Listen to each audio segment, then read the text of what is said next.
So, did you ever see the movie Up in the Air? It stars George Clooney as a man whose entire job is firing people. Most people don't enjoy having to fire someone or, to put it in corporate speak, lay someone off. Whether it's a firing for cause when someone's done something that makes it clear they're not suited for the role they're in, or a general workforce reduction layoff of multiple people, it's just not fun. George Clooney's character might enjoy it, but the rest of us not so much. In fact, I recently heard a podcast interview of Dolly Parton, yes, that Dolly Parton, in which she said that firing someone is one of the hardest things she's ever done, and she said she cries about it. And if you've ever been fired, you know it's no fun to be on the receiving end either. My sad story is that my position was eliminated, another version of corporate speak for firing, and I was notified by email with no other warning. Not fun. So, quick introduction for those who haven't watched any of my other videos. I'm Grace Judson, leadership geek working hard to help companies create humane, productive workplaces where no one is laid off by email. And the entire leadership chain from first-line manager to C-suite is focused on supporting employees to do the best work possible within the best possible environment. But even in those best possible environments, sometimes you just have to let someone go. There's another way of saying it. Have you ever noticed that the more emotionally charged something is, the more euphemisms and alternate phrasings there are for it? So yeah, I'm talking about firing for cause here, where you have a case of poor performance, but I want to emphasize that in any situation, there's no excuse for being disrespectful or unkind. It is uncomfortable and hard for you to do, but let's face it, it's more uncomfortable and much harder for the person you're firing. So always, whether it's a widespread layoff, a position elimination, or firing for cause, always be kind.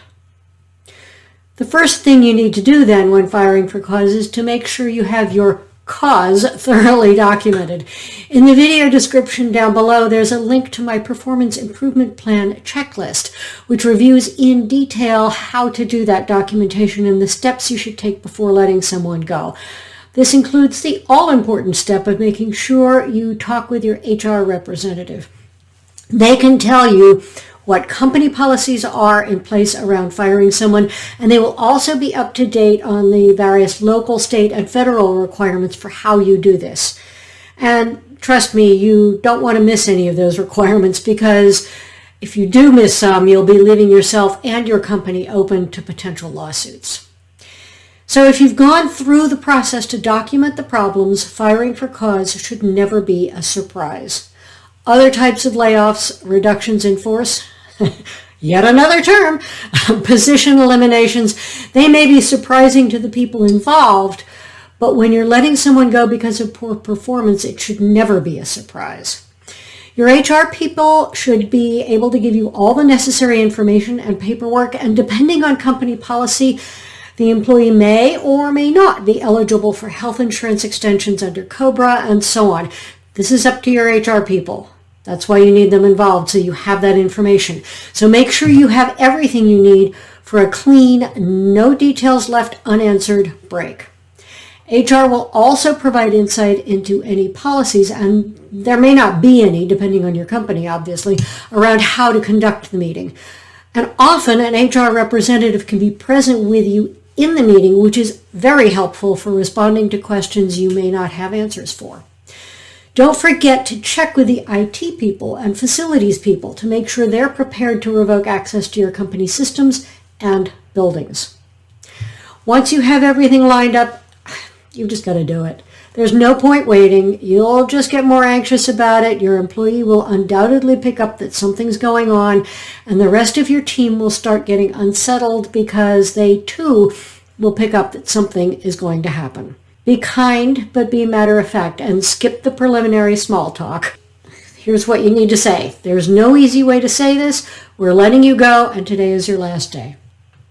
Allow space if they get upset, which reasonably enough they may, but don't get pulled into a debate over why or who did what or second chances. Instead, provide relevant facts about what they can expect in the way of severance benefits and what the next steps are. And when I say don't get pulled into a debate, I mean it. It's very easy for someone else's upset to trigger yours. Don't go there. Just say the decision is final and wrap things up. The meeting shouldn't take more than 5 or 10 minutes, really. When the meeting is over, give yourself some time to recover. Breathe. It's hard, and your adrenaline will undoubtedly be running fast.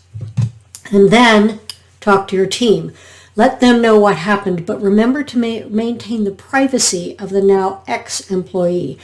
No one but you and HR needs to know why the person was let go, but your team does need to know that it happened and that things will now be proceeding on without that employee.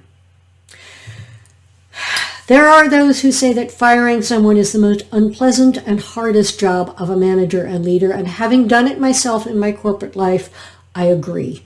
So yes, it's hard, it's painful, and sometimes it has to be done.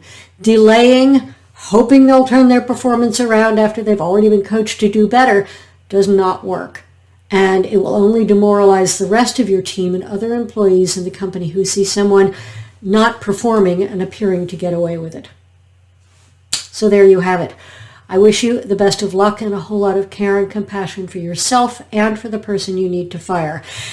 And if this was helpful, don't forget to subscribe if you haven't already, and click that bell so you'll be notified when I release a new video. Also, as always, if you have questions or just a general comment, do please put it into the comments. I always come back to answer questions and respond to comments. Take care.